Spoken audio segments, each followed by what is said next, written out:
மனுஷர்கள் பார்க்குற விதமா கர்த்தர் உங்களை ஒரு நாளும் பார்க்க போறதில்லை. தாவீது ஒரு மிக சிறுவன் தான். ஆனால் கர்த்தருடைய ஆவியானவருடைய எண்ணெய் அவர் மேல வந்த உடனே யாராலும் செயல்படுத்த முடியாத காரியத்தை அவர் செஞ்சு முடிச்சார்.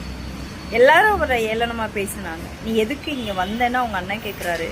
அவங்க அப்பா என்ன செய்யறாருன்னா, கொஞ்சம் சாப்பாடை கொடுத்து இதை போய் அண்ணங்கிட்ட கொடுத்துட்டு வான்னு. அப்போ மற்றவங்களுடைய பார்வைக்கு மற்றவங்களுடைய கண்ணோக்கத்துக்கு நீங்கள் ரொம்ப சிறியவங்களா இருக்கலாம், அல்லது உங்களுடைய எபிலிட்டி உங்களால் இவ்வளோ தான் முடியும், இதுக்கு மேலே உங்களால் செய்ய முடியாதுன்னு மனுஷங்க உங்களை அதிகமாக உங்களை ஒரு கணக்கு போட்டு வச்சிருக்கலாம். ஆனால் மனிதர்கள் 1000 உங்களை குறித்து யோசிச்சிருந்தாலும் பரிசுத்த ஆவியானவருடைய அபிஷேகம் உங்கள் தலை மேலே விழுந்துச்சுன்னா யாராலும் செயல்படுத்த முடியாத காரியத்தை நீங்க செஞ்சு முடிப்பீங்க. அங்க இருந்த யுத்த வீரர்கள் யாருமே போய் கோலியத்துக்கு முன்னாடி போய் நிக்கல.